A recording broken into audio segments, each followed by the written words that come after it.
indivisible, liberty and justice for all.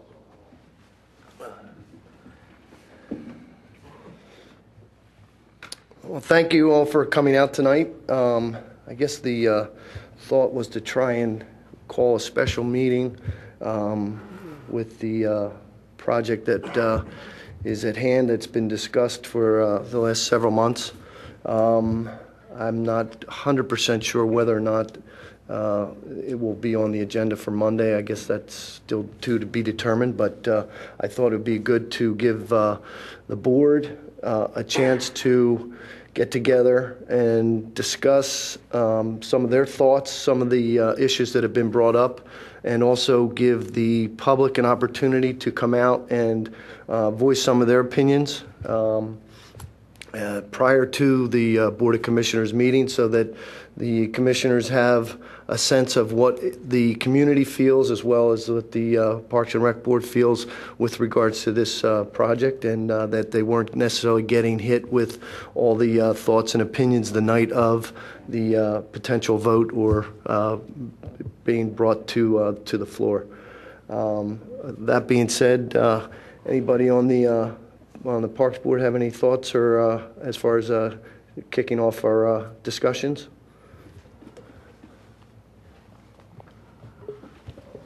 Well, I thought an interesting place to begin was a lady by the name of Colleen Price at one of the prior meetings raised the issue of the appropriateness of a private use of public space. And I think that's a very legitimate discussion item. We've talked about it in the previous 3 meetings, and I think to characterize where we came down was to say that there's no absolute right or wrong associated with doing that, but rather it's necessary to look into the details associated with a particular endeavor, what it's trying to accomplish, the methodology that's being used to accomplish that, and then draw conclusions based on what we felt was the best thing for the community. In the case of Agnes Irwin, I think we have a field that has some shortcomings over at Memorial, and they came to us with an opportunity to provide more space for the utilization by that school, and by providing a turf would overall increase the number of hours that could be utilized. The details associated with that sort of endeavor, meaning things such as the lease, rent, governance, are all legitimate items to be talked about and to be fine-tuned.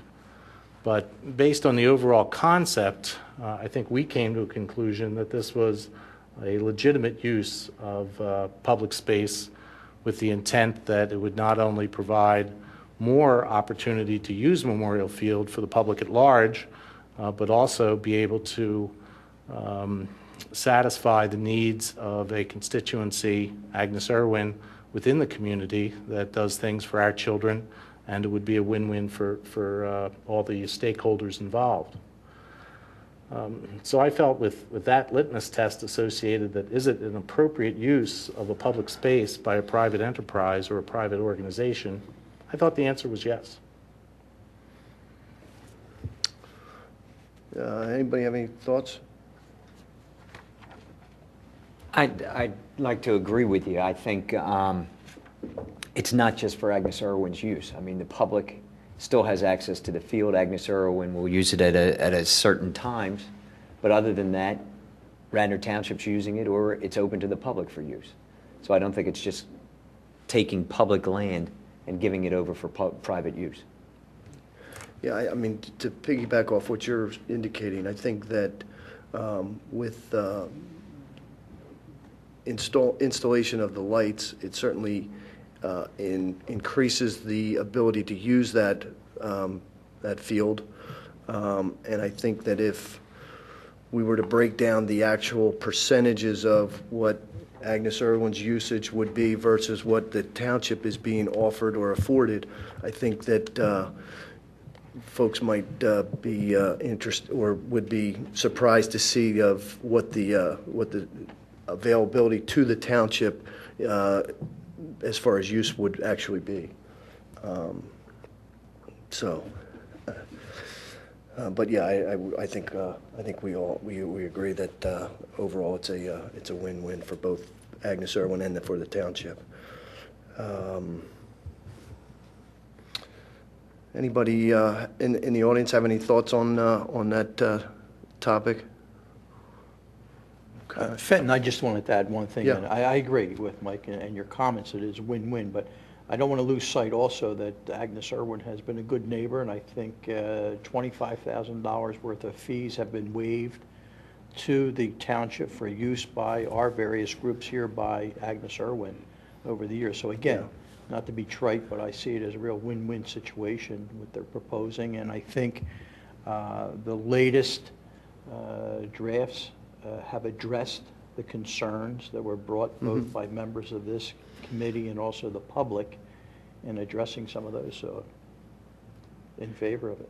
Yeah, I mean, you're absolutely right. I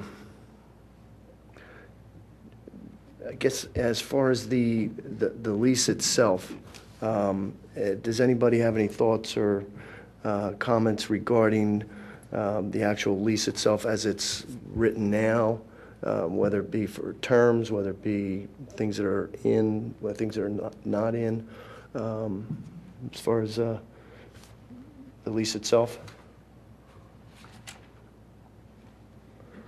I mean, I read the latest version of the lease, and I'm not an attorney, but having reviewed documents a great deal of my professional life, I was a little concerned with some of the new initiatives with them. I felt that the stipulation that if there was a termination clause and the turf and memorial came back to the township, that Agnes Irwin would be responsible for the maintenance associated with that, and that language to me made it sound more than just transferring the warranties associated with putting in a turf field and the associated lights. Didn't pass the smell test for me, was one caution.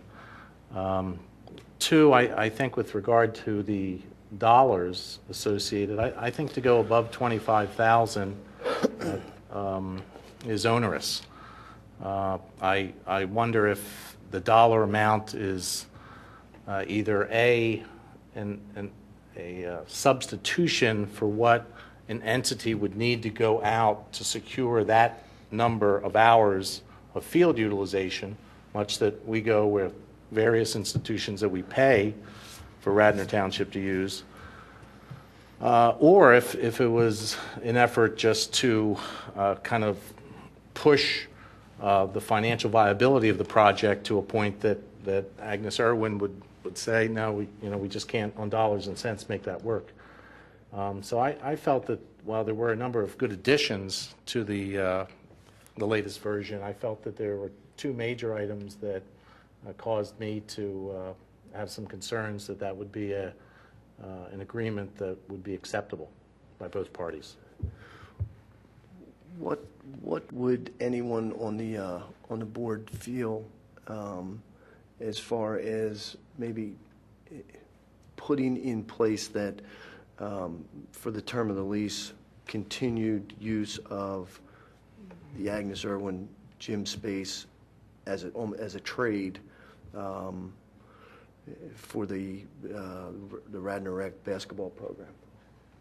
That would not necessarily wouldn't necessarily have funds being exchanged, but you'd have a almost in-kind trade. I mean, we've been utilizing their two gyms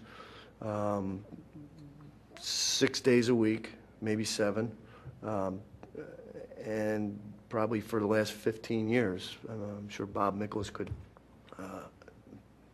address that, but I think a like-kind exchange for the duration of the lease would seem to be something that might be able to maybe address that lease or trade-off.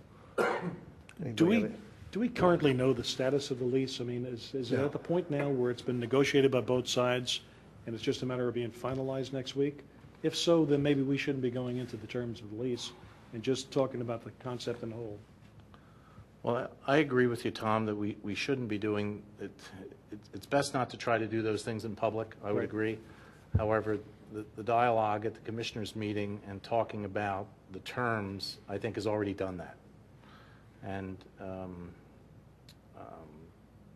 it's difficult to negotiate a unique structure like this in private. To try and do it with a back and forth in a public forum is almost next to impossible. I would be surprised if we're closer to a resolution than we were several weeks ago.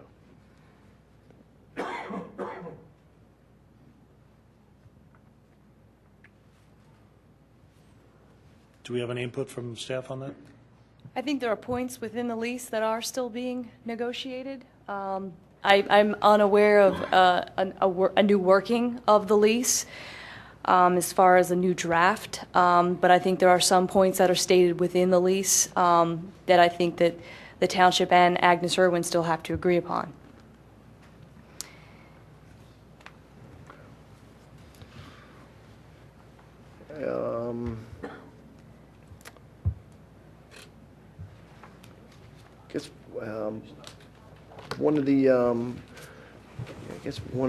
I guess potential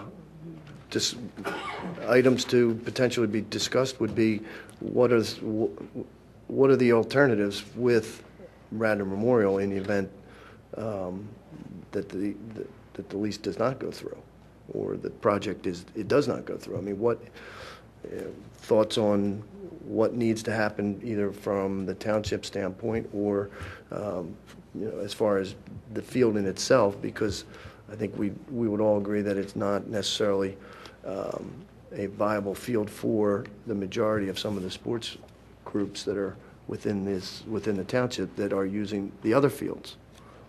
Anybody have any thoughts on that? Being a recent new addition to this committee, prior to Agnes Irwin approaching us, what was the plan on part of the township for this particular field, knowing that it's basically sitting there fallow as it is right now? It cannot, really has very limited use. Right. Prior to Agnes Irwin coming up with it, they approached us. It's not like we went out and solicited that. What were the plans on the part of the township, both short-term and long-term, to address the needs of this, I think that's a very valid question, and I think that the bottom line is that the field as it is today, it's really not playable and will have constant problems. I think, Tammy, you were showing me some numbers before of the anticipated usage that we can get out of that field if it was playable. Can you share those with us? I'm not exactly sure what you're referring to. We're just going over the numbers, the number of hours that are potentially used. Let's just say if the field was turf and in theory had lights on it, what would be the availability of that field? Without lights, the numbers that we were able to come up with that were available hours for usage would look like over the course of a year, 3,165.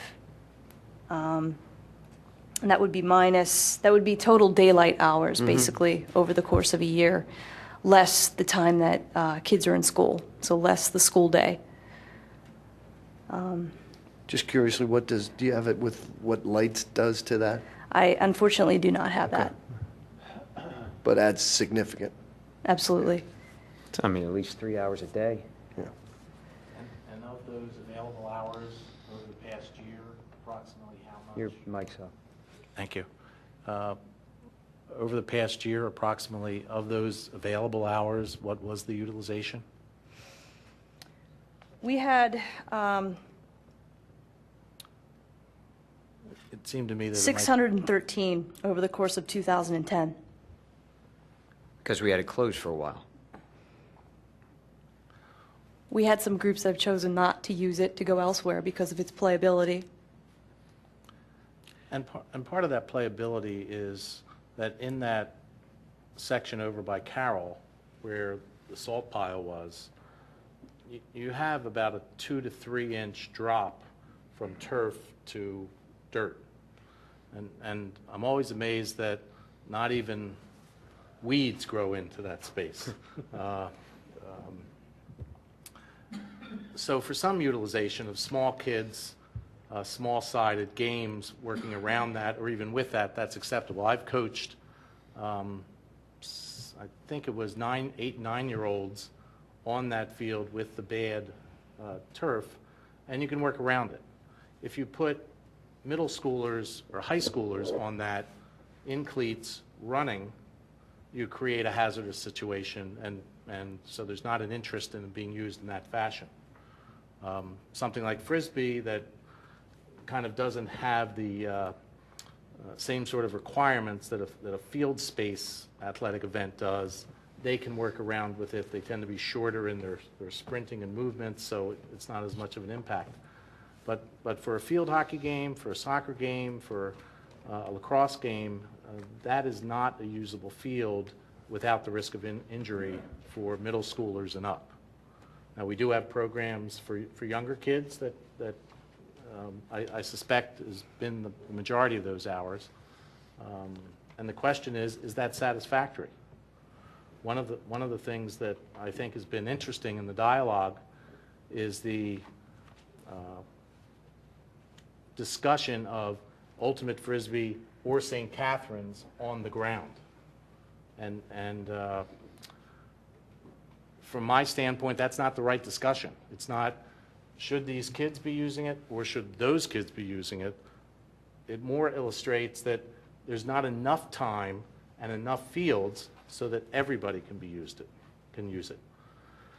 So I think that brings us back to the same position of we have a field, we have limited utilization, and what can we do in order to try and maximize it? And I think Agnes Irwin has provided an opportunity. We don't have the funds to put lights on it ourselves at this point.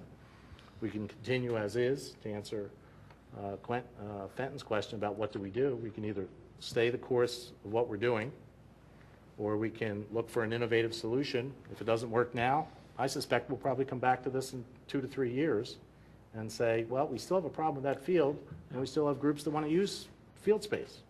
What do we do?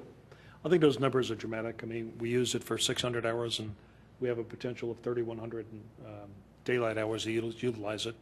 Plus, putting lights on obviously will increase that dramatically. So the fact that our township is so desperate right now for quality fields, and we have so many more, people want to utilize it, we just need to do something about fields in this township, and there are no fields. There is no place out there we can buy a piece of property and put a field out there. We just can't do that. So we have to maximize to the best of our ability what we currently have. And this proposal from AI is it's a godsend, and something we should be able to look at positively. Make the best deal we can, obviously, make it fair for everybody across the board, but understand that this is an absolute win-win for the township as well as for AI. Yeah, I agree. Well said, Tom. The one other thought that I had would be that if we were to go ahead and go ahead with this project, and I know the folks from the Ultimate Club are nervous about not having a facility or a field to play on. I would be willing to bet you that the lacrosse and/or the soccer clubs would change some of their scheduling and move their times, practices, games around to be given an opportunity to play on this field, which would then ultimately open up another field or two.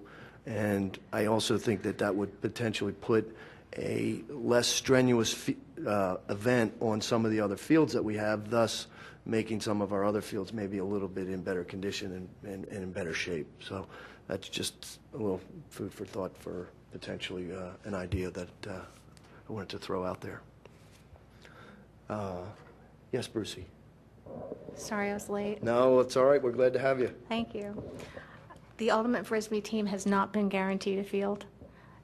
They are, in fact, behind the rugby team at the high school. The rugby team has Pike Field from 5 to 7, and that has been promised to them for next year. But Ultimate Frisbee, once again, is going to be going searching for fields, and it's going to be even more difficult for them if Agnes Irwin does, in fact, rent Memorial Field. Brucey, why is it more difficult? Because right now, they have Memorial Field. Right, and if Agnes Irwin builds a turf field and the hours are extended till 9 o'clock, wouldn't that provide more opportunity for the club? Is the lease changing? I'm not sure what you're speaking about. Because the hours are from 3 to 6, and then our teams, our Radnor Township teams, are going to be taking it, in all likelihood. Well, it'll be available. From 6 to It would whenever. It would be available for Radnor to schedule that field, Right. which I would understand potentially that. extend more opportunity for more field or more teams to be able to use our fields.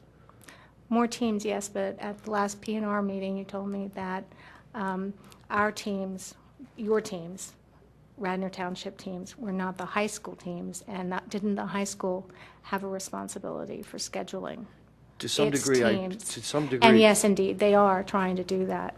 To with some ultimate degree, freedom. I believe that the school does have a responsibility to schedule. And if this were to go through, my hope would be that we could potentially expand the opportunity for playing fields throughout the township. I understand your premise. I just have some concerns, too, about St. Catherine's having first dibs on South Devon and ultimate Frisbee. That's a whole different issue, and that's not on the agenda. But Brucey, well, Brucey, that's all right. not on the agenda, and that's not what we're talking about. But actually, I'm talking about 100% of the Radnor Ultimate Frisbee team is comprised of Radnor Township kids, whereas St. Catherine's teams are not comprised 100% of Radnor kids. So Brucey, would you? Nor is But Ultimate they're probably nor is Agnes 85 to Irwin's. 90%. But that again, that's not what we're here to talk about, Brucey. Yeah, if we could go back to, just for a moment, to talk about the school district, specifically Radnor High School. I mean, Mark Skellinger has made a statement this week that part of the spring rotation, he will make sure that if something doesn't work out with Villanova, which I think what was being looked at, It's that he not. will put them in the rotation and make sure that they get enough field space for what they need during the spring. I got an update today, and Villanova, it doesn't look as if it's going to be a possibility. And Ultimate Frisbee was offered Radnor Elementary School, and their coach went out and checked that out, and it's too small. They had been offered by the township, well, they were refused a while ago, Capelli by the township. When they inquired. And then recently, apparently the township told them that, oh, well, why don't you take Capelli? And the reason that Capelli had been refused to them initially was because of the number of golf balls. Okay, on it. I'm not aware of who may have refused that. I think maybe that did take place in the past. But we did offer Capelli. I was told it came from This you. isn't a discussion for Okay, Ultimate but the Frisbee. fact is that they are, well, I'm a little concerned about all of our I understand kids. that. Your point is taken. And I'm not point is speaking taken. as a school board director. I'm speaking as a citizen of Radnor Township and a parent of children who have been in the schools Okay. and who continue to be in the schools. Your point is taken, and it's And well documented and well known that we are trying to find a location for Ultimate Frisbee. I think Parks and Rec and the township is doing a little bit more than the school board, or not the school board, excuse me, the school district. But- I'm not just talking about Ultimate Frisbee, though. I'm talking about our taxpayers and what's the best deal for Brucey, them. I have a son And- in middle school that was on the squash team. There's no squash courts in Radnor Township in the school district. So we paid $400 to get them out to Fairmount.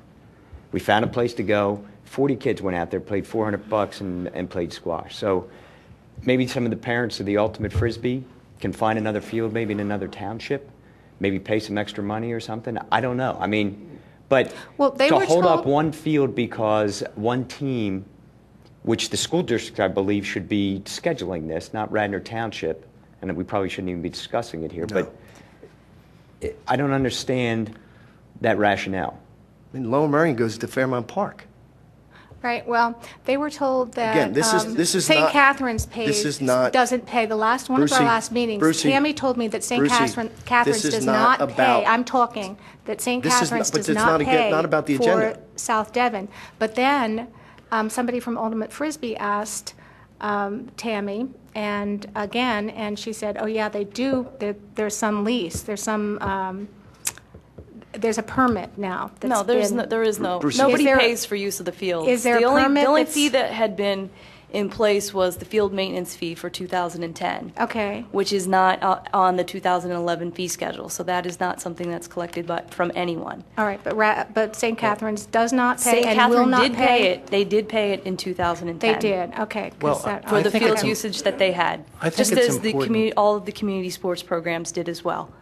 And it's important to note that the parents of St. Catherine's children are taxpayers. And I am Not a little necessarily here. concerned about a Catholic bias where you're stating our children means Radnor Township school children. Oh, there's no, It also, may I finish? Sure. It also means St. Catherine's school children, just as well as Radnor Township. Now, well, Ultimate Frisbee is an important program. We're working to satisfy it. The dominant issue here with Agnes Irwin is not do we do it because of Ultimate Frisbee or not because of Ultimate Frisbee. The issue is, do we have enough field space for all of our programs? And I would ask that we redirect the focus of Ultimate Frisbee back to the sports programs in general. well, I want to talk about the, what you're saying, Catholic bias or Catholic, what did you say it was? This is getting out of control. No, it was This- not. I want to say that all the kids at St. Catherine's do not live in Radnor Township. All the kids Brucey, I in think- Radnor well, just a schools, point. whoa, Yeah. live in Radnor Township. Would you suggest So- we card the kids at the games and find out who are citizens of the township?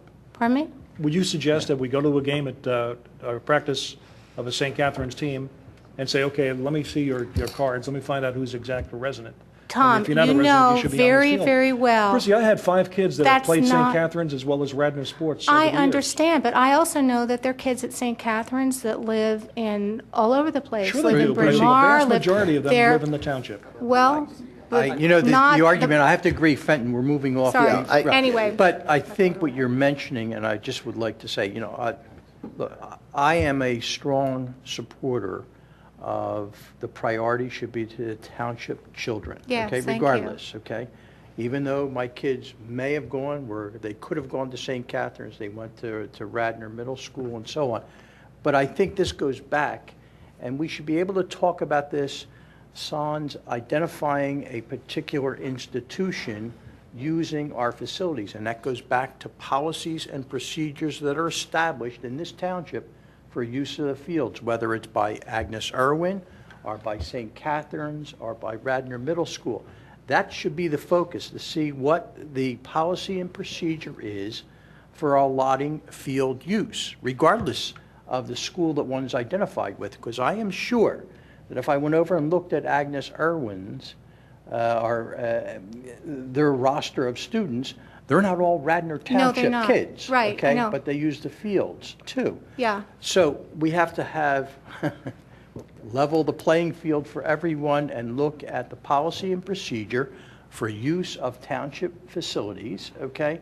Also ask Radnor School District to pick up a responsibility for their scheduling of the various groups, whether it's ice hockey, whether it's football, and so on and so forth, okay? And then it goes back to Tommy to try and coordinate where we have our facilities, the township facilities, to dole it out equally. Right, I understand that, and that's what's being done.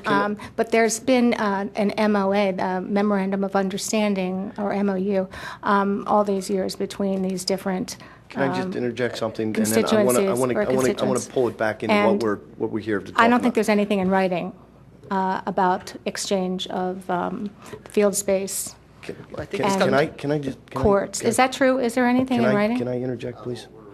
I think if nothing else, this proposal by Agnes Irwin has maybe brought to light some inefficiencies of how the field is being delegated to outside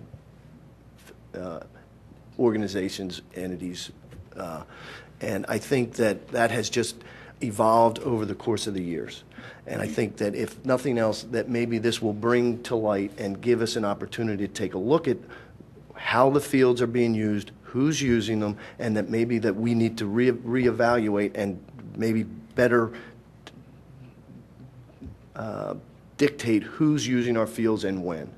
And if again, if nothing else, maybe that's an opportunity for us to take a look at that going forward. Again, I think the township has worked closely with Ultimate Frisbee for this year. They're in place at Radnor Memorial, and that's great. And we're going to try and do everything we can for them going forward. I also think that the school district has a responsibility as well, and hopefully we can work together and find them a space. Right. I think that I agree with that. going forward with this project will only help that position. I don't agree with that necessarily, Okay. but I'm not talking just about Ultimate Frisbee. I'm talking about all the kids in our township, and the kids who play sports in our township are probably the minority. I wouldn't say the majority of kids in our township play sports. So it's taxpayer money that Again, this is the Park and Recs Board, which is Yeah, part of I that. understand. Okay, another question I have about this lease, which is public, right? Everybody has a copy of it out there? No? It's There are not public. copies at the back, actually right over here, if somebody wants to grab a Mentioning copy. numbers, mentioning what Agnes Irwin is going to pay per year? Is that on there?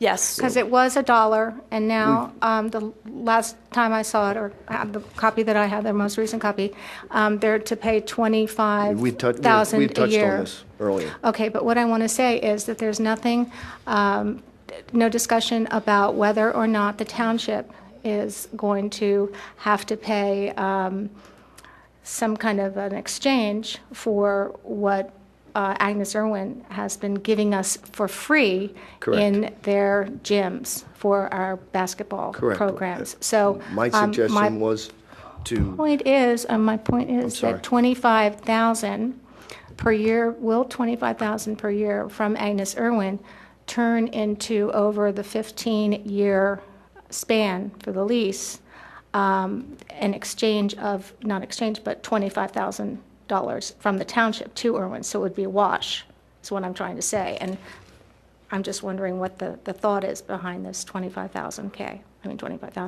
we actually talked about that prior Oh, to you okay. getting I here. missed it, sorry. Yeah. My thought was make it a one-for-one. With the Well, that's what I thought probably would continued happen. use of the gym during the course of the lease. This is just a suggestion I had in lieu of a $25,000 usage of the field. So it might as well just be $1, basically. There's also in the budget that was, I think it was Agnes Irwin that had put forth a spreadsheet of numbers and related costs at the beginning of the process. I think it was at the last page of an earlier lease. Talked about expenses for maintenance and upkeep. Perhaps that's an opportunity. I think actually you had suggested that in a prior discussion, Fenton, an opportunity for the Agnes Irwin to engage the township to do some of that maintenance activity as another way of having dollars come to the township as opposed to a third party. That may be another way to, because I think the number was Yeah, in my- the 30, 35,000. Yeah, my thought was that if Agnes Irwin is being asked to maintain that facility, that property, and they're going to go out and they're going to hire a landscaper or a contractor to maintain, weed, mulch, do whatever, plow, whatever it may be, why not entertain hiring the township to do it for the number that they've got in their budgeted maintenance? Well, the school district is also being asked to do the plowing there for snow, and at the time, we have no reason to do plowing for snow, but apparently, according to our Director of Facilities, Leo Bernabe, it's not going to be a big deal. Right. However, it's an additional amount of work. So, So it could be doled to the township or whoever Agnes Irwin decides to, they're going to use to maintain. And it was just a thought to maybe make a revenue stream to the township for the maintenance that Agnes Irwin would go out and hire somebody anyway. Why not make it the township? Fenton, point of clarification for me, if you wouldn't mind. I love consistency in policies and procedures so that regardless of who's standing in front of you, there's a reason and a process. Answer the question, do we use other facilities other than Radnor Township facilities similar to using Agnes Irwin rent-free? Do we have other organizations? Everybody else charges us. Everyone else charges us. And who are some of those organizations where we go and have our kids playing at their? And we pay? Yes. Hilltop Preparatory School, the Woodland School. Okay. Occasionally, we've used other schools. And there's a fee structure for them. There is. Now, Agnes Irwin is being magnanimous, very community-oriented by saying, hey, you can come down and use our facility as long as you probably have coverage and insurance. Yes. And they don't start playing games like on a snow day. You guys got to come down here and plow so your kids can come in and use it. Just come and use it, correct? Yes. So it goes, again, to the point, it would seem reasonable to me that although it's mentioning $25,000 and here's a rental fee, that it would almost be a quid pro quo. Correct. That Agnes Irwin, it's a wash.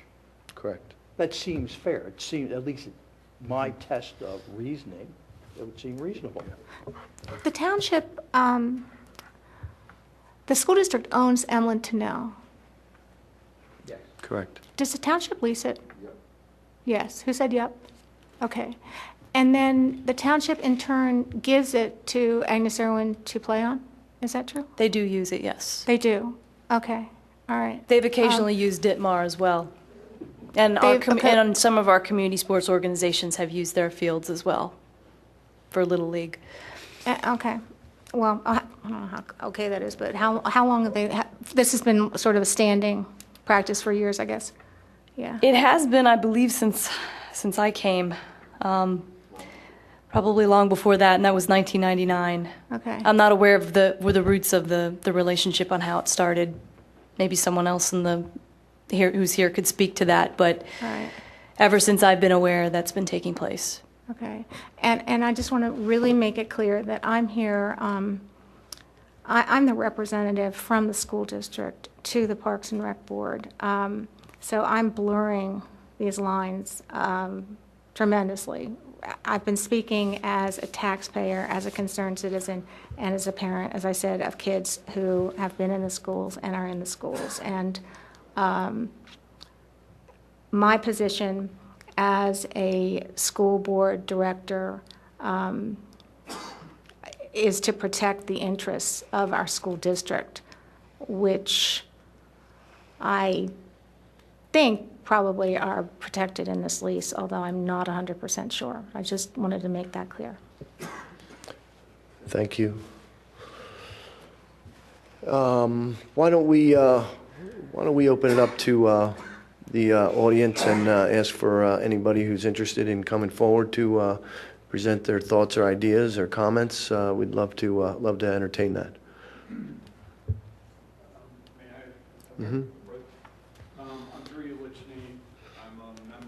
Just make sure the mic is on, and unfortunately you got to. I have 3 girls who are 13, 11, and 7 in Radnor District, or Radnor Township. They've played soccer at every level, including travel soccer. One of the biggest problems that we have is a lack of fields, which is germane to the discussion here. We are constantly at the high school at the worst hours. I don't know if you've tried to get there between 4 and 8 o'clock, gridlock. Mm-hmm. I don't see how this proposal does anything but enhance the soccer in Radnor Township and other sports throughout the season, such as lacrosse, softball, baseball, that could use this space that is clearly needed. Because if this proposal doesn't go through, you're looking at putting in lights and turf elsewhere. All of you have had children that have played. As soon as there's rain in September, the fields are closed for the weekend. That puts an added stress on all parents' scheduling. Our children are now asked to play. My daughter had 4 games in a weekend this past year because of the field space issue. So I'm begging that if this proposal doesn't come through, that you do something, because, as you mentioned, the minority of students, of children, are active. We have a growing obesity problem. If you take field space and make it even more limited, you're only going to make that problem worse. So again, you all have the power to make something happen. I'm asking you to do it. We're just an advisory board. That is listened to. Well, thank you.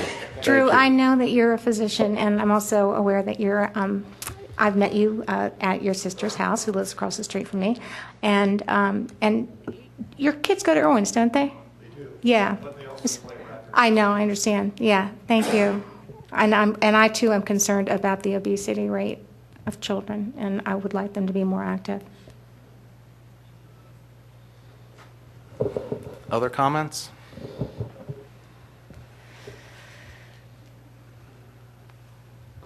I guess I just want to clarify on what we get from the institutions in the township. I think it's important that they are part of the township. These schools and other institutions are in our township. They're part of our township. They're, no different than the business community, the other volunteer community, the senior center. All of these both serve our residents and our surrounding community. We happen to be, districted as a municipality with certain boundaries, but we're sort of part of a community that doesn't stop at the boundaries. We have had a number of occasions to use other facilities at other schools. Some of them for low charges or low rates, some of them for, I should say less than market rates, and other ones for free.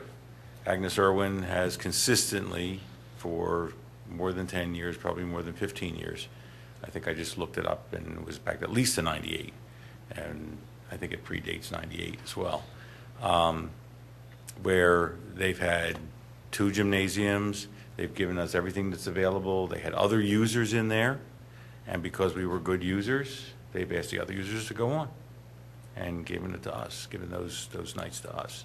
So we get it 5 nights a week. We use it 5 nights a week. We use both gymnasiums 5 nights a week and all day Saturday. So on the outdoor space, they have 2 fields there.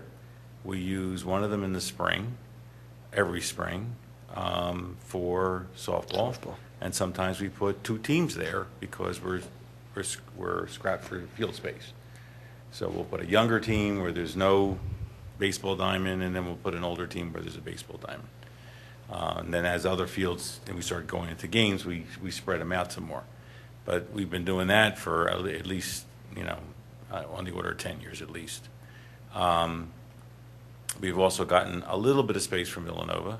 We've gotten to use their very nice NCAA Division I softball stadium for a couple of years when it didn't conflict with their schedule. We used it for our championship for our older girls to play there. They don't have it available this year. We're trying to see if Cabrini will do the same thing for us. Again, for an event that's the culmination of a season, and then the girls have something to look forward to. And even Archbishop Carroll has given us both field space and gym time. Now, in the last couple of years, their gym is filled up. They haven't been able to do it. But in the past, they have given us time, and they haven't charged us anything for it. They've also, this year and last year, I think the last 3 or 4 years, have given us some field time. We use it as when we have conflicts, when we need extra practice time, we use their fields. So there are other community members that are private schools that have been able to give us their facilities on a gratis basis.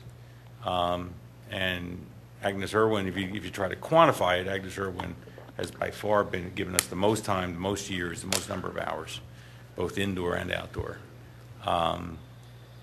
And hopefully they'll go from 2 gyms to almost 3 gyms because they're replacing their older gym to a very large facility. And depending on how it lays out, we could, get a lot more usage out of it with more kids. So I just wanted to clarify that that's, it's sort of a community back and forth. There have been occasions in the past where we have been able to use St. Catherine's Gym, but for the last several years, they have too many teams. They've added to their winter program, and we ask them every year, and every year they say we're full. And they come to, sometimes we get phone calls as to whether we have any space that they can rent, because they're willing to pay for gym rental, because they're maxed out on their time. I understand that, and I think it's wonderful and very community spirited. Is there anything in writing, or is it all gentlewomen's agreements?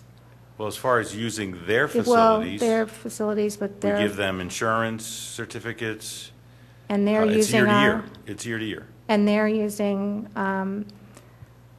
Emlyn Tennell, which is a Radnor Township School District field, which the township rents, which the township in turn gives to Irwin's. Is there anything in writing there? Well, I'm not a party to it. I don't know. Well, As far as I that's know, just- as far as I know, I've got a question about that, but, yeah. where I'm just concerned about our use of their facility. Bob, Not the other way around. is it fair to say that the facilities that are provided from the institutions Right. in Radnor Township are more than just a supplemental to what our facilities and fields are? Are they not an integral part and an essential part of us providing the park and recreation programs, in your opinion? Yeah, depending on the program, like for basketball, it's probably more than 25-30%. So if we didn't have it, we'd have to cut probably a third or a quarter out of our program. We just wouldn't have it. So it's a pretty big factor. What was your participation this year in the basketball? Was it 13, 1400? I think it was 1100 this year. 1100? Bob, can I just take you a little bit off of the track you've been speaking on? Right. Do you, based on your position within the community, do you have any concerns about potential injuries on AstroTurf, on this proposed AstroTurf field, compared to the state Radnor Memorial's in right now? Depends on usage. Well, I was on, and Jim Riley was the chairman of the Give Grass a Chance Committee for the middle school. Mm-hmm. And we had all the research, and the experts came in as far as injuries and, any kind of health-related issues, and they were pretty much all resolved. Mm-hmm. The issue with a grass field that has surface hazards, meaning clumps or lumps or well, that's a different kind of health hazard. That's environmental, isn't it? As far as the actual injuries from tripping or falling, it came up at the old middle school field again and again and again, because the field was just worn and worn. And then people said, well, maybe we shouldn't be playing here, or put the littlest kids, when they fall down, they're not going to break something, which is what we sort of been trying to do with some uses of Memorial. And we moved them around because they didn't really fit, and we didn't have enough space. And so it's an issue because it limits the size of the people, the kind, whether you have a practice or a game, whether you're going to use the whole field or part of the field. It has all these adverse impacts on not being able to have a consistent surface that you can rely on, aside from the cancellations as well. So, I mean, overall, from a physical hazard, and from an environmental hazard, it's the best we have. Okay. Thank you.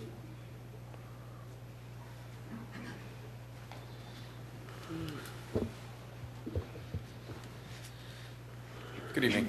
My name is Pete Armstrong. I live at 208 Spruce Tree Road. And I think one of the things about Radnor Township, I've been a coach in the township now since U8 soccer. I've also coached basketball. My son's in the lacrosse program, so very involved with the sports here in Radnor. And I think one of the things that makes Radnor special, and our programs are special, is because we allow participation and we don't cut kids. You know, I'm coaching U15 soccer coming this year, and we still have 33 kids coming out for tryouts at U15. Many townships can't even field one team at U14. And I do believe that that is special about our township. And of course, it requires fields. And anything that supports our township, I think, is great. I think allowing space for our children is very important. One of the things I think we need to continue to consider, though, is the broader impact on the township. And I think this newer version of the lease, as I've monitored the different versions, does a better job of that. I think as far as stipulating more specifically the separation between AIS and the township and when we can and cannot use it. Bruce, I understand that there's probably still a lot of factors that still do need to get worked out. You know, I don't think anybody here can do that. I can't do that. But I think they still need to consider that. I think what you talked about as far as the $25,000 in rental fees, I mean, I know that's new in this lease, and I think the gentleman talked about all the different other facilities that we have in the township and how integral they are now to this township. I think that's very well stated.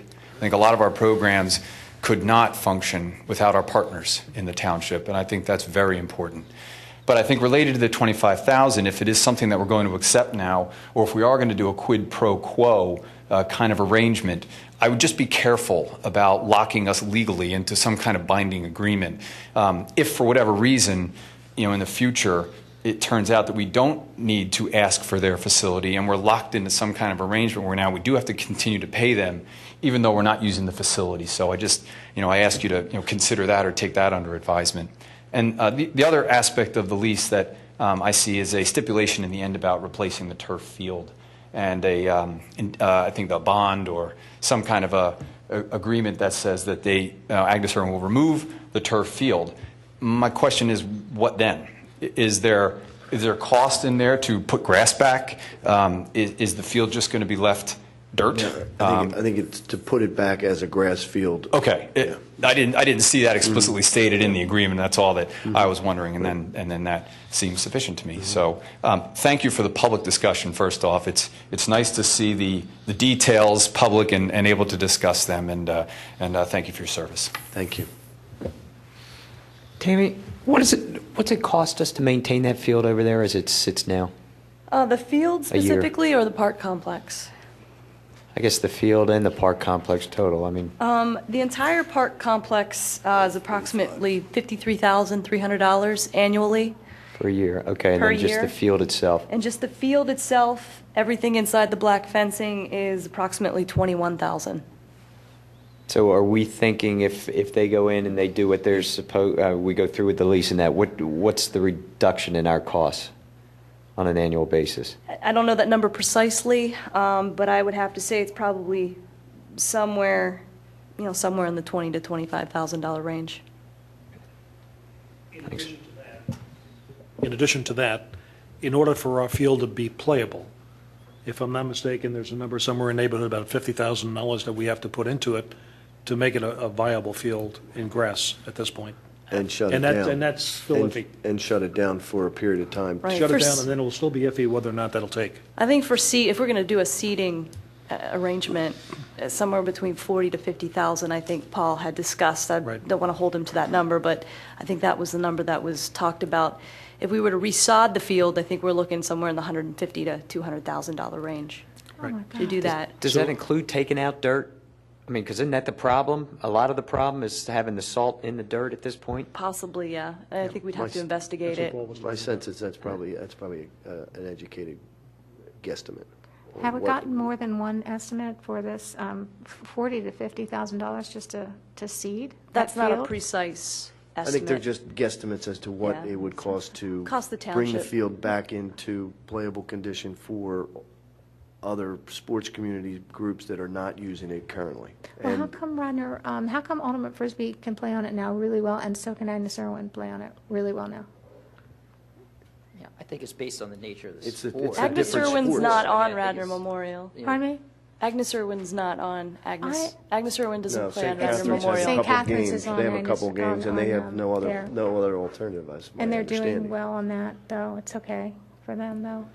And No. Ultimate Frisbee's different than soccer or lacrosse or field hockey in that they tend to be very short bursts of running, and it's all optional. I meaning know, and it's you can- considered a sport and not a sport.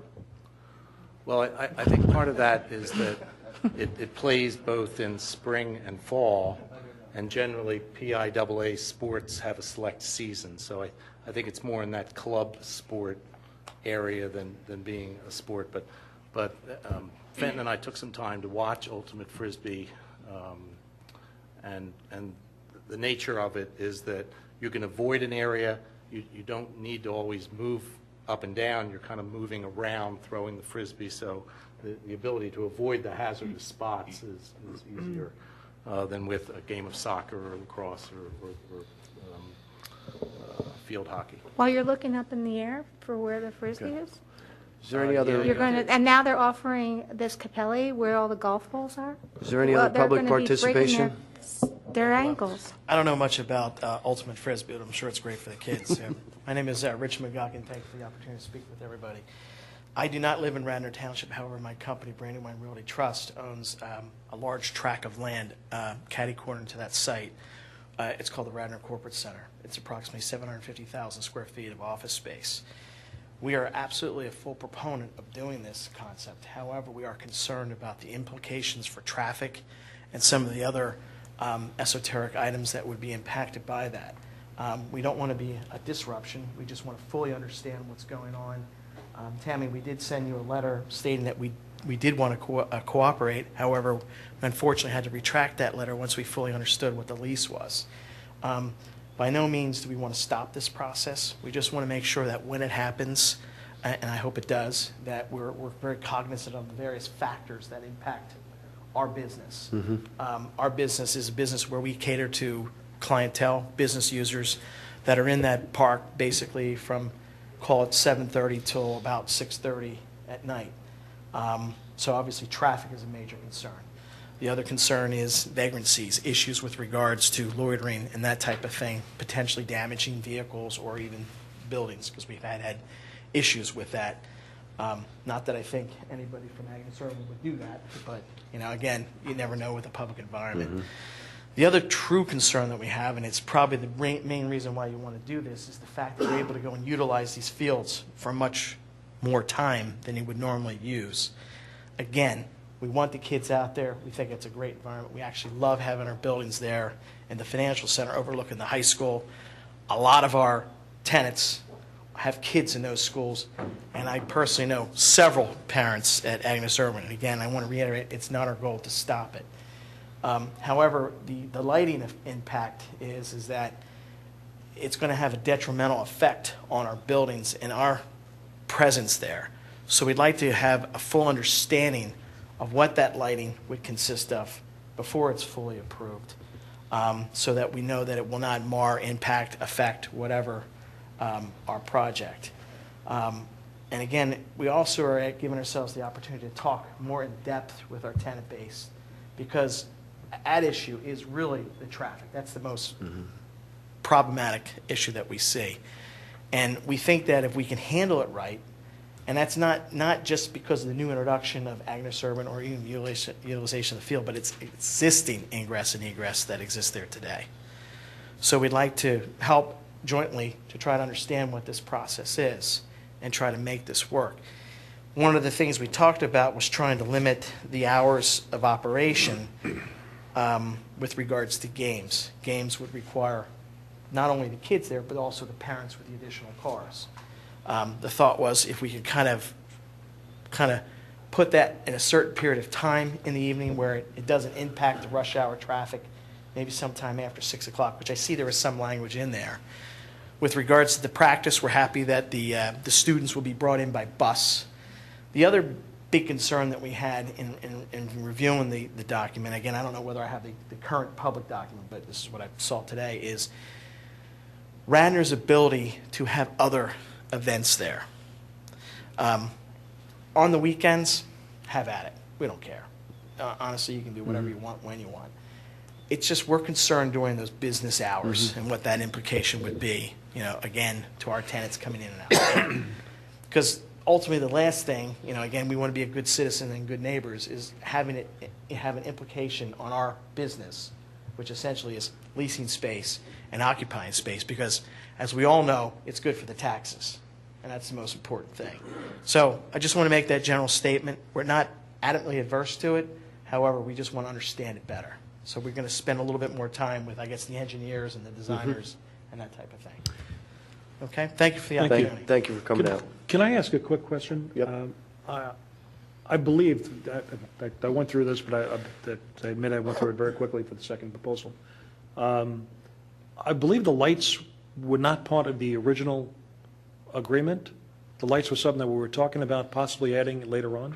Is that not right? No. I don't think so. No. But Lights are part of the original agreement? to Okay. Rich's concern, there's obviously some neighbors that we have to be mindful of, and I'm Okay. sure that those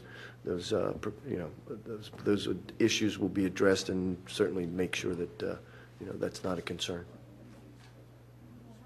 And I think the, Tom, in my opinion, the lights are necessary. To have the turf field and then have the utilization by the Agnes Irwin folks from 3 to 6, then we really don't have a win-win from my point of view. But the gentleman's points are well taken, as well as the Absolutely. Carroll neighbors, that, how those lights are done Sure. need to be done professionally and correctly so that they don't negatively impact the neighbors. Okay. Yep. Is that possible? I can't imagine lights for turf that don't impact the neighbors. All the lights I've seen are those, and I think they're great. And I'm not saying that a turf field isn't great. I'm not saying that those lights wouldn't be great. I'm not even saying that turf field won't be great.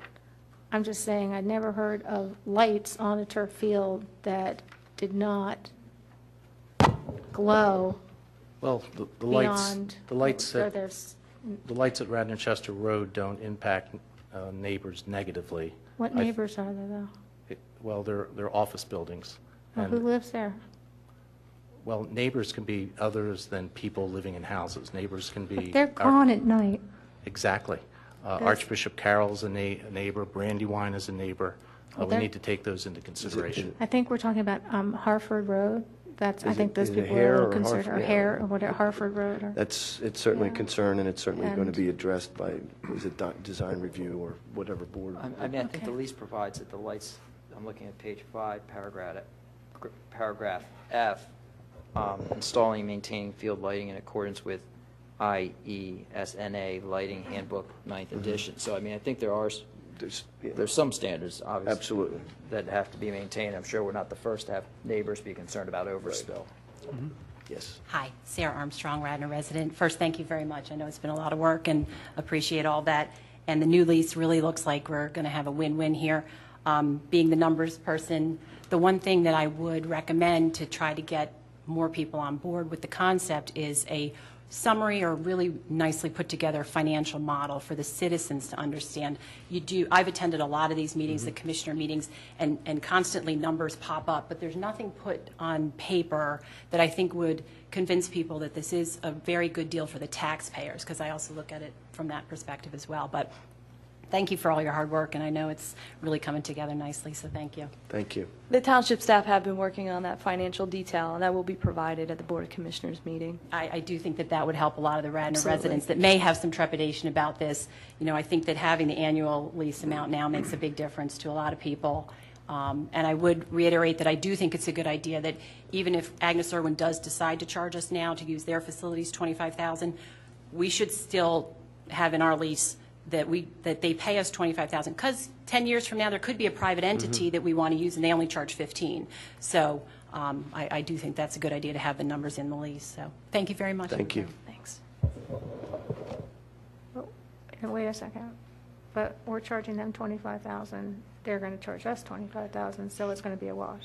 She's just saying to put it in the lease. I understand that, Okay. but, I mean, it might as well, as I said before, be $1. Okay.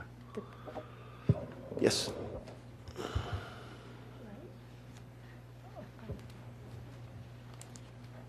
Hi. I'm Jean Moore. I live at 113 Woods Lane in Radnor, and I'm the parent of an Ultimate Frisbee player and the treasurer of the Ultimate Frisbee Club. I'm sorry. Yes. I'm not used to microphones, so if I screwed this up, I'm sorry. First, I want to thank everybody for all the consideration that's come up tonight and all the discussion of our needs as a club. And what we need, of course, is a field to practice and play on. I'm totally impressed that you came out and watched some games. I really appreciate that, too. We were at Edgeley Field in Fairmount Park. Oh, no kidding, really? Yeah. That's super. So, and then you saw our girls clean up. We were really happy.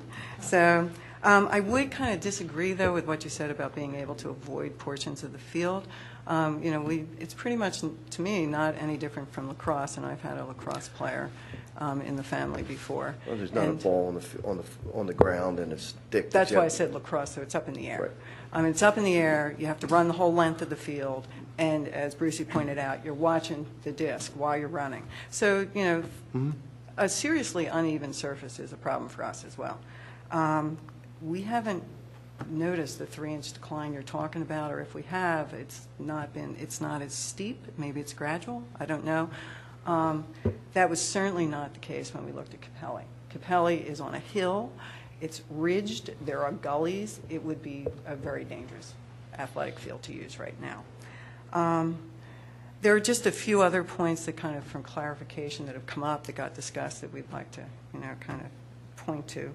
One is that, in fairness, the high school actually has tried to find us fields. They are not ignoring us. They are looking. They just, field space, as everyone's here saying, it's really tight. So there aren't just nice athletic fields sitting around waiting for the high school to say, oh, sure, have one. The other thing is the high school is very limited by township use of the high school fields. So that there's a limit to what they really can do with us or for us. And that is how initially we wound up going to the township and asking for fields, because the high school would say to us, we're booked till 5:30, but the township has it then, so go ask them. Maybe they can do something for you after school.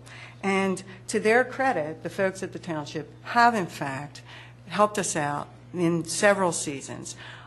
We did, and I don't want to be disrespecting anybody, we did lose our practice space a couple of years ago, or a year and a half ago, in South Devon.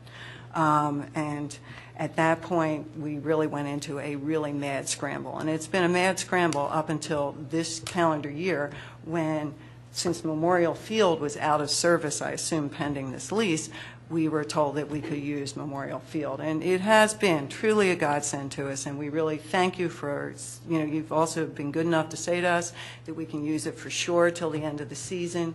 And, we are very, very grateful for that. But at the same time, the other side of that coin is we're scared to death because we don't know where we're going to go in the fall. We're a 2-season sport. The high school will do what they can for us for one of those 2 seasons, but our experience has been that the high school really doesn't have the fields. I mean, it's nice for us to say, oh, we'll, help you out, but there's really a limit to what they can do. So, I guess if there's a message that I would have to you as you contemplate, what is the best thing for the township and for all the kids in the township, including our kids who are in the township, is that as we go into next season, we'll need a field in the fall. We'll hopefully get a field at the high school, but I don't know where they're getting it from when they give it to us.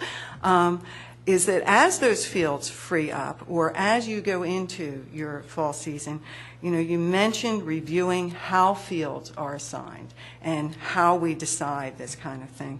To please, as those things happen, help us. We really, we say this all the time because we're just so tickled. One of our teams is the second in the state in last year's state championships. We have 2 teams going to the championship for the eastern half of the country later this month. Those same 2 teams are going again to compete in states. It is really, it's a very athletic, hard-running sport. It is up and down the field all the time. The kids we have, they are passionate, dedicated kids, and many of them are also really fine members of the academic community at Radnor High School. So I just want to thank you for listening to me and to ask you to please, help us So thank you very much. Thank you. Thank you. Can I ask you a couple questions? I'm sorry, I don't know. I'm over here. Oh, Sorry. I'm sorry. I don't know much about the sport, so Yes. I apologize for that. Okay. When you played away fields, or are all your meets at away fields because you don't have enough field space here, or? No, actually, we mostly are a tournament sport. So, Okay. so most of that is away. We have a tournament that we held here at the end of March, and we've had that tournament. It was our 4th year. We hope to have it again next year. It's actually a major fundraiser for our team. You mentioned people paying. Our kids pay it changes year to year depending on the tournaments we're going to, but our kids are paying $175 this season. It's not free to play Ultimate, and last fall, I think it was $100 for this season. So there's money. I mean, they're not getting a free ride. We do not get financial support from the high school. And back to your question, the tournaments we play are mostly in other places. We do have games.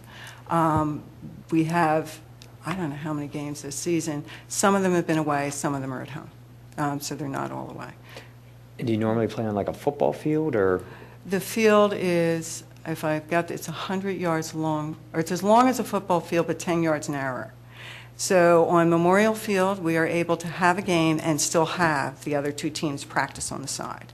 Okay. It is not quite big enough to have 2 games, which would be the ideal thing, to have enough space to have 2 games. We play some games away. Haverford High School has a lot of fields. They have a very large team, and they have a lot of fields. So we play there. You mentioned Lower Merion has access to Edgeley. So we go there sometimes. They come to us. I think, do we have 2 games in the next week at home? Yeah, we have 2 games at Radnor within the next week. And Edgeley is just a field in Fairmount Park? Edgeley is a Fairmount Park field, and part of the reason they have access to it is that they're, first off, I'm sure you're familiar with Lower Merion right now, that they have no fields because everything is a parking lot and they're building. So that's one of the reasons that they're there. The coach at Lower Merion is also one of the directors for the league in this area and has been for a long time. So I think that's part of how they were able to arrange those fields. Honestly, I don't know how long-term that arrangement is for them because of the fact that they have no fields at Lower Merion High School. And how many kids on the team, or on our team? In the whole group, yeah. Girls, boys? It's between 55 and 60 kids this season. It's like between 60 and 70 that play both seasons, because we have kids who only play either fall or spring.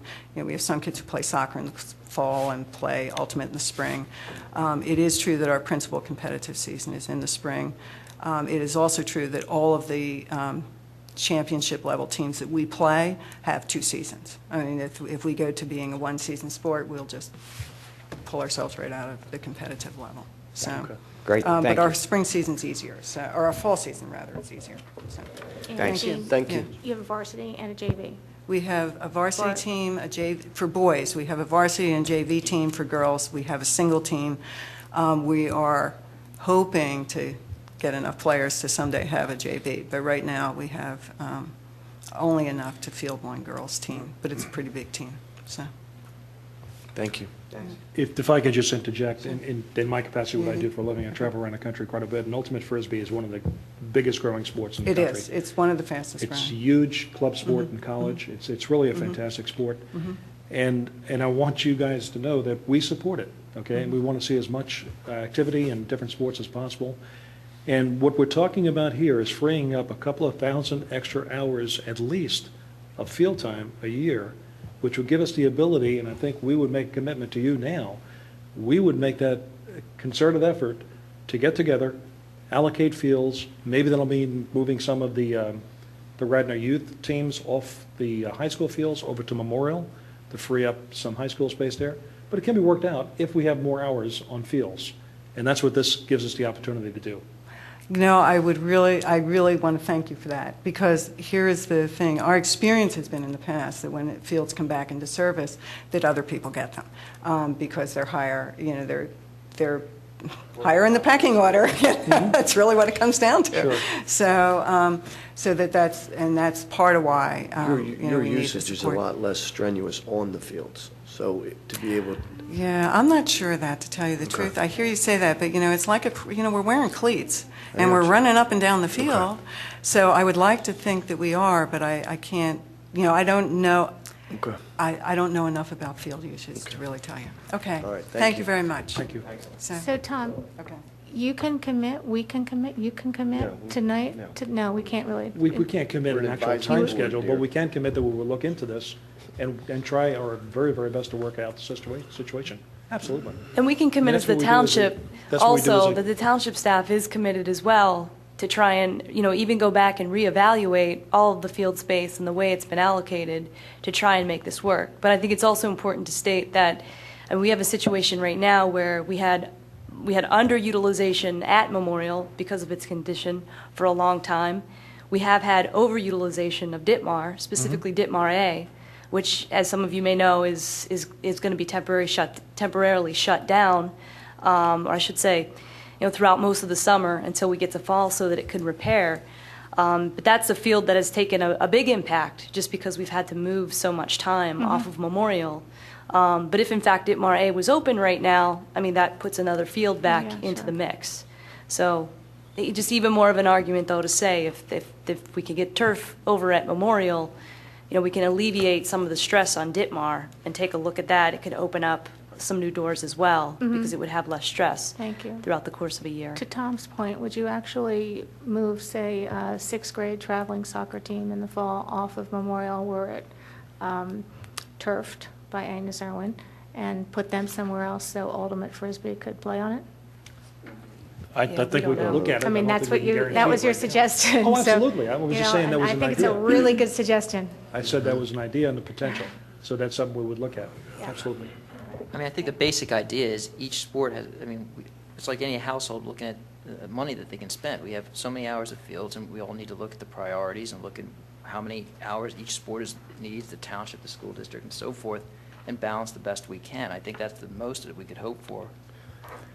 I also don't want to understate, too, the condition right now of South Devon. We had some problems with water collecting into the one end zone in the one area. And as you may know, Brucey, that had been a place where the Ultimate Frisbee had played in the fall, which was a great field space for them. But we did have to discontinue their use there because there was a lot of water collecting and was getting very mushy, very muddy in that field. And that was close to St. Catherine's as well. It was, yes. Yeah. And the pipes had been jetted, and we believed everything was drying up very well at the end of the fall. However, in talking to Paul, that could be a potential another issue with a field that we do have. So I don't want to understate that. That could be an implication in the future as well, if we were to lose that field or have to readjust the field. Hi, I'm Chip Clothier. I think I intersect all of you in some way. I'm chair of the board of Agnes Irwin. My daughter graduated from Agnes Irwin. My son graduated from Radnor High School. My son founded the squash team. And I was a former tenant of the Radnor Corporate Center. So I think I hit just about everything. Anything with St. Joe's? So I'm talking as a representative of all of it. I feel a little bit, I appreciate the conversation that's going on here. I feel a little bit that we're right now preaching to the choir. There seems to be some positive movement here. I think the concern that I have is that some of the commissioners have expressed some things that I don't think are entirely accurate, and so therefore they've sort of built an argument around some of those things. And I think it's important to understand that in order to change their minds, it's going to be incumbent on you, as opposed to us at Agnes Irwin, to make that statement. A couple of things. You referred to the hours. We estimate that we're going to probably need the field about 660 hours. If you add the lights alone will add more than 800 hours. So that has nothing to do with the fact that with proper drainage on a turf field, you can use the fields more frequently and more quickly after a rainstorm. So you're going to get a large amount of hours in addition to what we would be using. The other thing is cost. We are prepared to spend $1.7 million over the life of this lease. That amortizes to about, without time value of money, $145,000. $113,000 for the field itself, and one turf replacement. And then the additional amount is for what we anticipate the maintenance to be. So $145,000. Just to put that in perspective, if you go to Brock Academy, which has a turf field, and they're charged some of your groups $50 an hour, our needs would be $33,000 versus the $145,000. If you went to a field that was $125 an hour, it would be $82,500. So we feel we're really contributing to the community in a big way, well beyond what our actual needs are. And not to mention the fact that you all brought up the use of our basketball courts. We never presented that as something that we wanted credit for. We were just being good neighbors, and we're hoping that Radnor will express the same neighborly approach back to us. There's another thing that I think gets lost in the sauce, if you will, and that is that if you have children who are starting to be considered as athletes for colleges, most of the colleges now require that students have played on artificial turf. And that is a requirement that comes directly from the colleges. So if your child, whether you're at Radnor or at Agnes Irwin or any other school, if you want them to be recruited by schools, they have got to have played on artificial turf. Finally, I feel like we're in a situation where we're trying to do the right thing here, and that is to allow Radnor to have additional services at pretty much no cost to them. And I feel like there's been a lot of opportunity to kind of throw darts at it as opposed to look at the big picture, which is we're all trying to make Radnor better. And we feel that both for me as a taxpayer and for me as chair of the Board of Irwins, that's what we're trying to accomplish. Thank you. Thank you.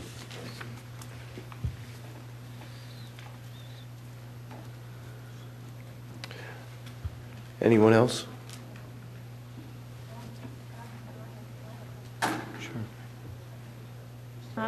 What percentage of kids in Radnor are recruited to colleges for athletics? This is a very small percentage. Very low. Very, very low. So, yeah. Thank you. It's because we had grass fields. We I need think- turf fields. If we had turf fields, it'd be a lot higher. Hey, wait a Didn't you hear minute. the gentleman over there? We have turf fields come on. now at the high school. Or unless you were coached by Peter Sampson. Hey, Peter. You shouldn't say that. He had 3 recruited to college. He's the exception. They're the exception. I agree with Mr. Clothier. This is sort of like preaching to the converted. It seems like the Park and Rec Board has the right perspective on this. There's 2 issues that keep getting raised. One doesn't get talked about at all, and it's very surprising to me. And the other gets raised, and every time it gets raised, there's no answer for it, and yet it's the biggest obstacle. The biggest obstacle seems to be that there are commissioners that feel that we're not getting market value for this piece of property in this lease. And you know, unfortunately, we don't get to grill them, and I have a lot of respect for the commissioners. They're people who sacrifice a lot of their time, just like you do, and you know, Brucey does now here. She did on the school board, but where does this concept of value come from? Right now, it is a dirt field that doesn't hold grass. It has no value as a grass field. You could not find, you'd have to pay someone to come play on it. You could not lease that field to anyone right now. So as real estate value, its only value is as a turf field or as a commercial property. I mean, if the township decided, okay, we can't grow grass on this field, so let's sell it as a commercial property. I'm not sure that people at Brandywine would be real happy to have somebody try to buy property that they contribute or partially contributed to the township, whatever. And I don't think anybody is supporting the concept of let's go selling this. But when I hear these notions of market value, the market value for something you want to lease is what people will pay to rent it. And you can do the math. If you take $1 million investment in putting turf field in and lights, let's say we want to get market value for it. So we're not going to do the deal with Irwin's. We'll turf it ourselves. We'll go spend $1 million and put turf there and lights. Then go and rent it. You would have to bring in revenue of $160,000 a year to break even, right? It's a 10-year field. It's not an 8-year field. It's at least a 10-year field. Say it's 6% the value of their money. It's probably more, but let's say it's 6%.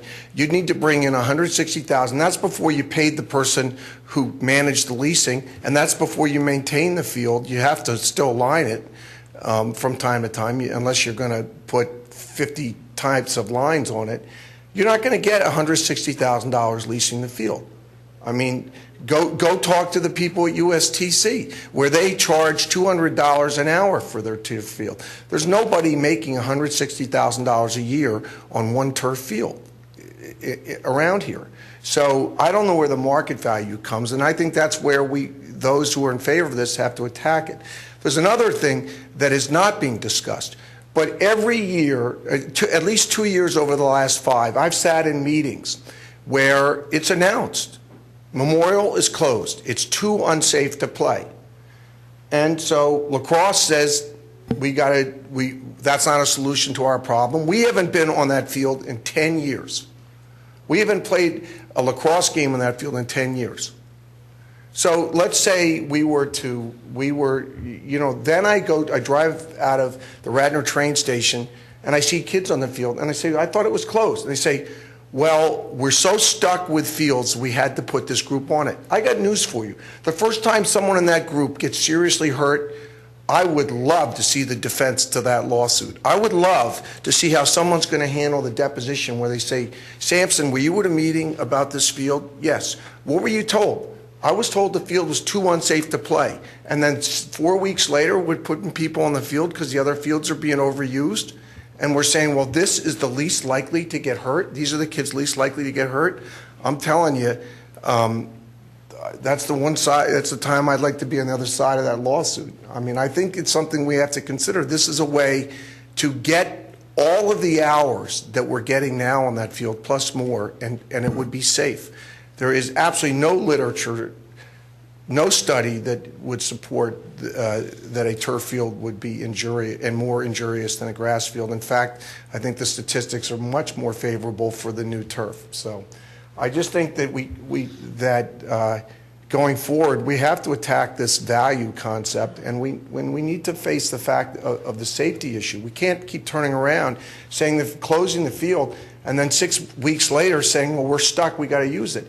And with respect to the ultimate Frisbee, I think that that's the exact reason why we have to look to more turf when we can. And we can't go out and buy it. I mean, we can't go out and buy more grass fields. We can't afford it.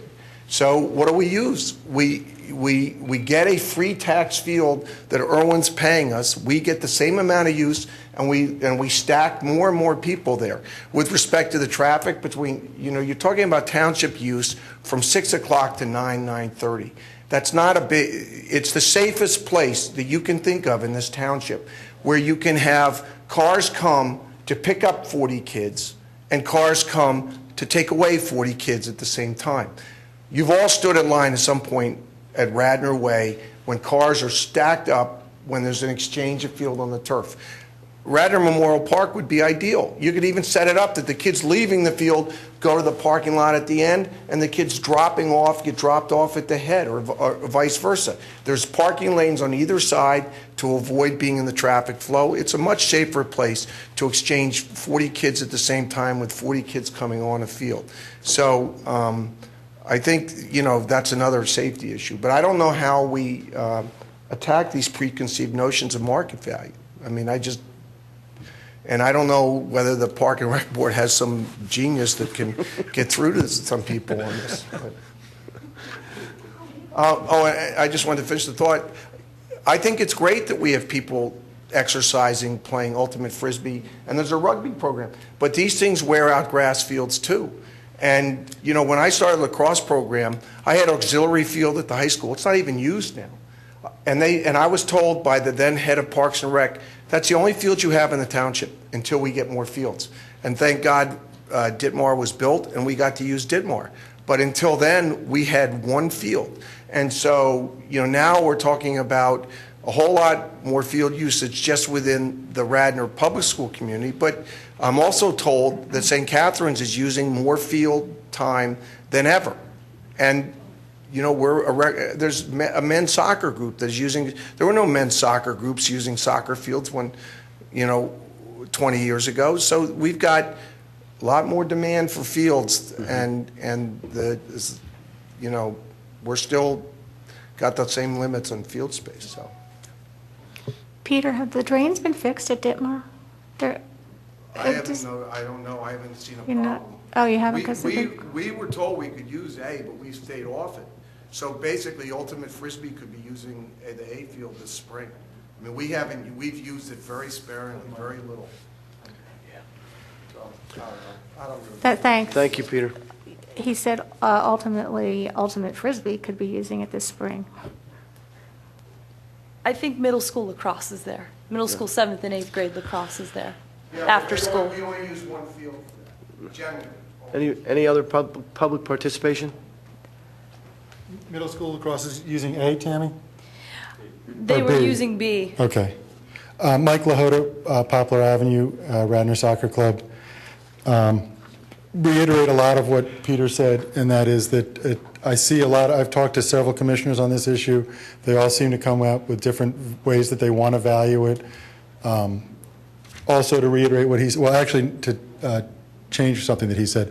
The auxiliary field at the high school we have used for soccer the past either 1 or 2 years.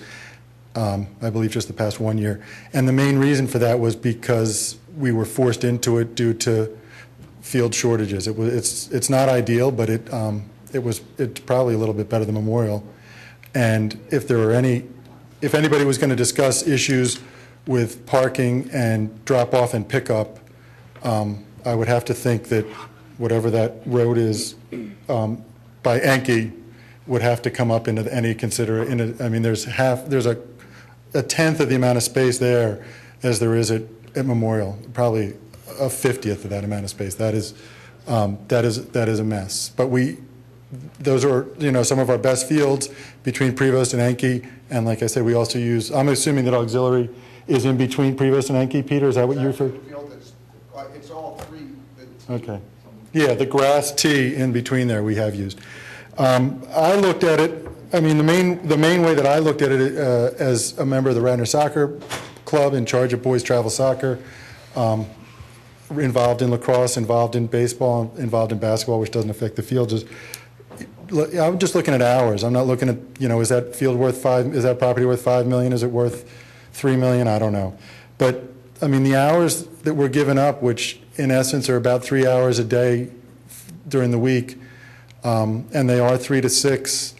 And compared to the hours we're picking up, and we're picking up a couple of good hours at the end of the average darkness during our seasons is about 7. So if we can get till 9, we're picking up at least 2 hours a day there in that trade.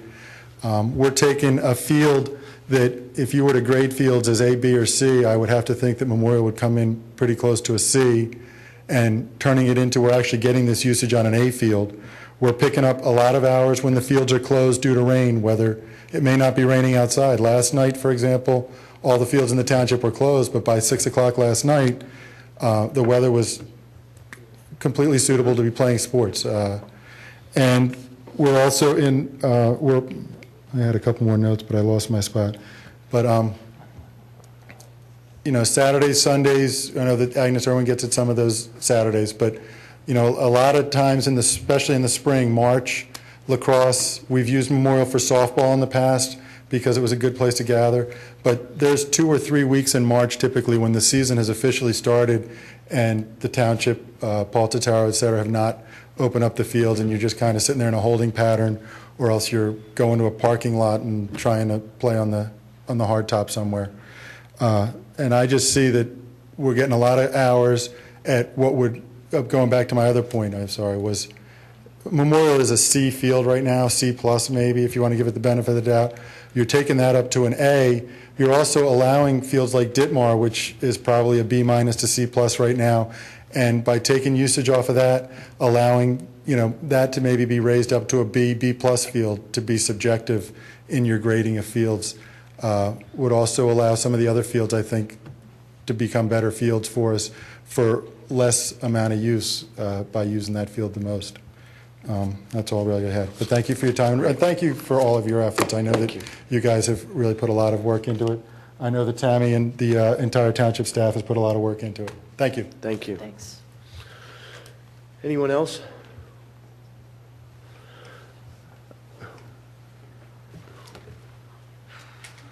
I'd just like to follow up on what Mike said, because I've been struggling with this as to why there's some concern on the financial side, and the kind of numbers that were thrown around, the number that's currently in the lease, on the draft lease. Has anybody had any input into that sort of analysis of what's it worth, or what do we need to get out of it in terms of hours, and what that dollar value that's associated with it? I don't know that. I know that is being worked on by the township staff, so I don't know that it's out there yet. But I know that they are working on trying to develop that and trying to point out the hours of total usage by Agnes Irwin, and so forth. So, but we have not seen that. I mean, to me, it seems kind of obvious we're getting a lot more than we're giving up. Correct. And we're giving up some less prime time because it's only certain groups that could use it. And in the evening, all the groups could use it, which is the highest prime time. And so, the trade-off just seems to be whether you want to build the financial model around it or just do sort of simple arithmetic. It just seems to be so obvious to me, and yet the feedback I'm hearing is that there's concern by some commissioners that we're not charging enough for the arrangement. And I just don't know whether any of you have started to look at it on that basis. Well, back to Peter Sampson's point, it's very hard to take a look at a property like that and do a market valuation and a financial analysis, because the utilization by any other party is so narrow. Right. I think the commissioner's concern with regard to the amount we're getting is more impacted by the tax increases that have happened the past couple of years and are probably going to happen in the years in the future. It's very hard to come to a community and say, we're going to hit you for 10%, we're going to hit you for 9%, we're going to hit you for 11%, and then say, well, we're going to give this land, their term, not mine, over to this entity for nothing. So I think there's a politics, regardless of the financial analysis, that's impacting their dialogue. And my suspicion is that regardless of any sort of numbers that were put together, that if a person has a particular perspective that this is a bad idea because A, it's private use of public land, or B, turf is bad, or C, it might impact the neighbors, you're never going to win that argument. So our hope this evening was that we would have a gentlemanly discussion, talk about various points that are impacting the community surrounding the lease, and hopefully open some people's perspectives toward why what Agnes Irwin has proposed would be a valuable asset to the community for years to come. I stand corrected. Thank you. One of the, I don't know the specifics, but the lights that they use, and I think the lights that they specify, have a certain directional and don't have this kind of overflow that some of the other light systems have. So I'm sure we can get to specifics, but in terms of how these lights impact, the light providers, they have all of that information. I got some of it. I didn't study it in great detail, but they have lights that are very directional, so you don't get a lot of splash of light to all the surrounding streets. So I think that was one of the considerations. The other consideration is when they developed the different things at the high school, I know I was personally involved in some of the things that were done. What's referred to as auxiliary field is really several areas. It's the entire back of the away football stands, between the back of the football stands and the woods.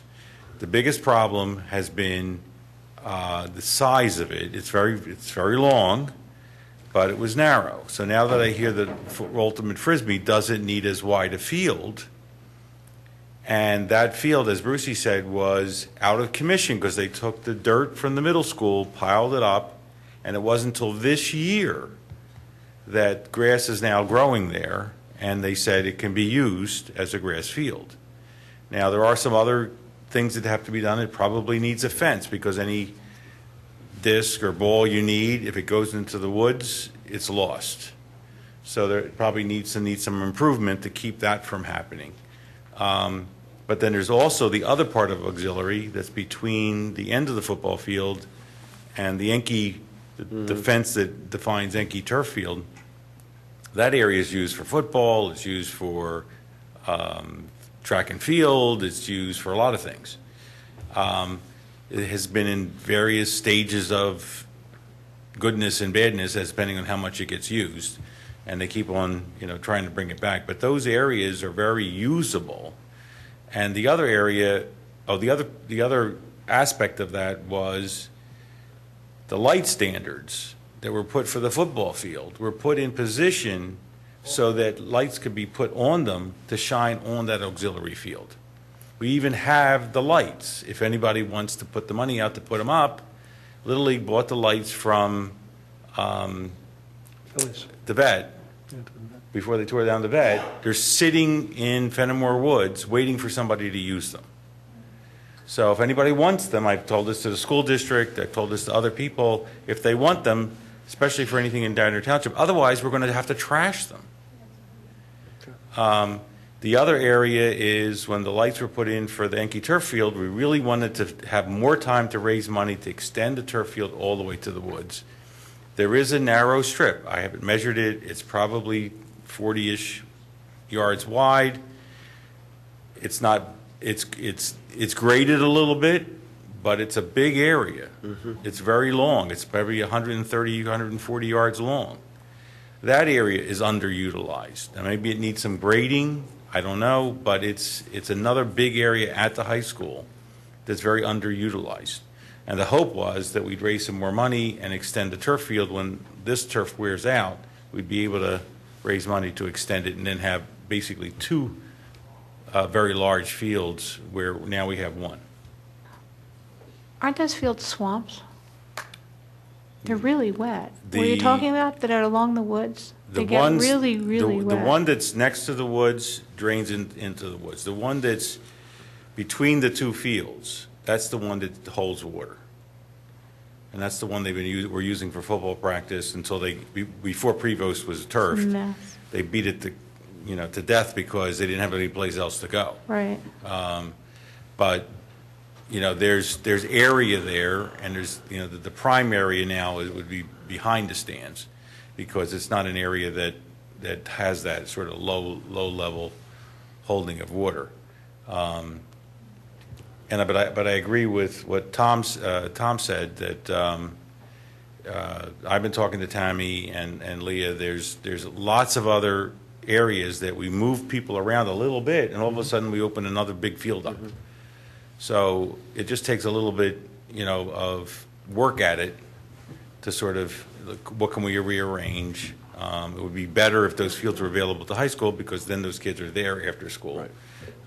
But there are other fields that we can make a couple little adjustments, and there's another field available. Well, we said that about Ditmore, when the old Forbes, and that was a swamp, basically. And then the township spent, I don't know how much money, lots of money, on French drains, which obviously haven't worked. So You're talking about Ditmar? Ditmar, yeah. Ditmar has a slit drainage system that was not properly maintained because of money. It's that simple. And how much we did had we the spend expert for it? come from Penn State. He said it needed to be top dressed a certain way, and Paul Totaro said we don't have the money to do it that way. The sports clubs didn't understand that. We would have raised money to do it properly. It does still drain properly. It's at times it holds water. So I asked Dr. McNitt, how do we bring it back? And he said, you just start top dressing with sand, and it'll eventually go back because those drains are there. Those slits are there. It'll eventually go back, but it takes additional money and concentrated effort to do it, and we haven't had that kind of, use the word cooperation. We haven't had that commitment to make it happen. So the last I heard, it was draining fine.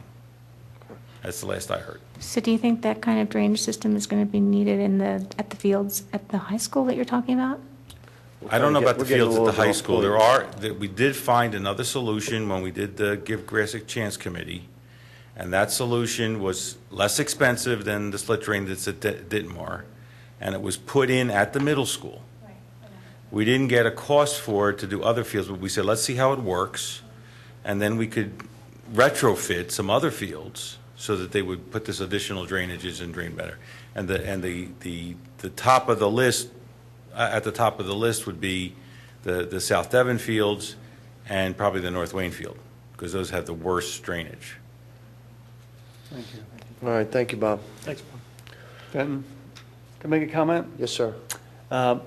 Correct me if I'm wrong, I don't think I've heard anyone raise a philosophical issue that might pose the question earlier to this public-private usage of the field. I think we're agreed on that. We've heard a compelling argument by all the different utilizers that this is a positive project. I think we all agree on that. But as it's also been mentioned, one significant barrier to the approval of the project is this quantitative side and, you know, this idea of valuation. We've all heard variations on numbers, and I find the arguments on valuation to be specious. If you can get $5 million for that piece of ground, I'd sell it in a heartbeat and put turf in 2 fields at Ditmar. And, you know, end of story. Take the other 3 or $2.5 million and do what you want. But I just think that's a little bit fiction. I'd like to see someone vet these numbers and be able to come up with some data that is going to drive the decision. Because right now, everybody has a set of numbers in their head, and they're using that as justification for their decision. I mean, I'm a taxpayer. You know, my kids are finished with the sports program here, but I don't, I'm not disinterested. But yeah, I think the commissioners are bound to to be stewards of the public trust, if you will. So anyway, where do we go from here? I would propose that our group make some endorsement of the project at this time by motion, and how we can help put some reality to all these numbers, from the rental value to the different fields that are available, and, you know, who's getting what. I'm not sure, you know, if the commissioners want any input from us, or where that's all coming from. Maybe you could tell us, John. I think we've already done that. And as far as making our opinion from this board up to the commissioners, which I think then opened it up for it ongoing. I think tonight was an opportunity for our board to convene, and thank you all for being here and taking the time for what I seem to recall is maybe the first special meeting of the Park and Rec Board since I've been here for 8-9 years, to have some discussion, to give the community an opportunity to step forward and voice their opinions, and I think that it hopefully gave an opportunity for the voices to be heard to the commissioners, maybe in advance of Monday's meeting, which may or may not have this on the agenda. Give them an opportunity to give some thought and wade in on some of the thoughts and ideas that the folks that all you came out and portrayed. And I think that when it does become on the agenda, I think folks need to come out again and reiterate their positions, and the commissioners will make their decision. I think staff is in the process of putting some numbers together, which I hopefully will help answer some of your questions and some of the financial implications, and hopefully the decision will be made for the best interest of Radnor.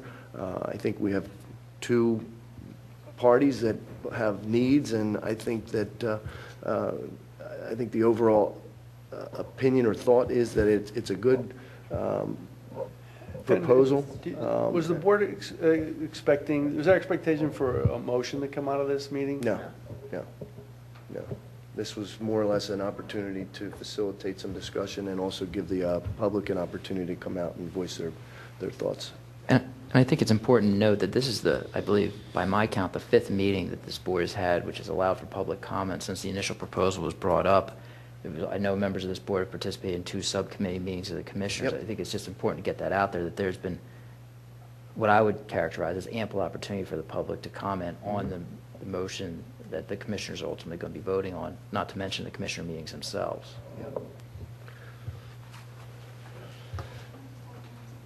Yeah. No, John, what's going to determine if the commissioners vote on this on Monday or not? The condition of the lease, whether we've come to a conclusion on the lease. So, Can you give us any clue? It's Thursday now. You have Can you give us till any clue, Monday. Nick? Is it? John, is there a deadline in terms of the timeline for the installation of the field to be ready for fall? When would the... I don't know that information. Evening. I believe this is going to be listed. Nick Cornelia, I'm representing Agnes Irwin on this matter. I believe this is going to be listed for discussion, John. I think Monday night. Tammy's nodding her head yes. So it's going to be similar to what you're doing here this evening. We had gotten a copy of that lease. There's 13 new points in that lease from the other one. Some of you have hit on the new points. It has not been negotiated yet. I just sent a letter to the township this afternoon raising some of those points. Really, there's only maybe 2 or 3 that I think of the new points that have to be discussed. I think the rest of it may be just taken care of by language. A lot of the comments that have already been made, the good points, are incorporated or amenable to Agnes Irwin, and I think some of them, as I said, are language. Obviously, the rental payment has not been negotiated. We appreciate your comments regarding that tonight, regarding perhaps some sort of trade in lieu of maintenance or something of that nature. There's a couple other points in that.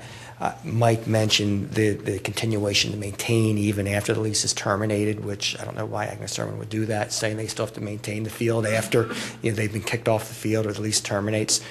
I anticipate 15 years from now, if that's going to be the term of the lease, that the township and Agnes Irwin will get together again and say, let's extend this lease. In 5 years, you resurface it again for the second time, and we'll extend it for 10 or 15 more years. And I just consider, I see that going on continuously, through probably the life of this field. There is no reason why it wouldn't. But there are some points that still have to be negotiated. It's not really an agreed upon lease yet. And we really do appreciate all the effort that everyone's put into this, particularly this park board. I know they have met at least 5 times on it and has had a lot of community discussion regarding it too. Thanks. I'd like to make a motion to adjourn. Second. We're adjourned.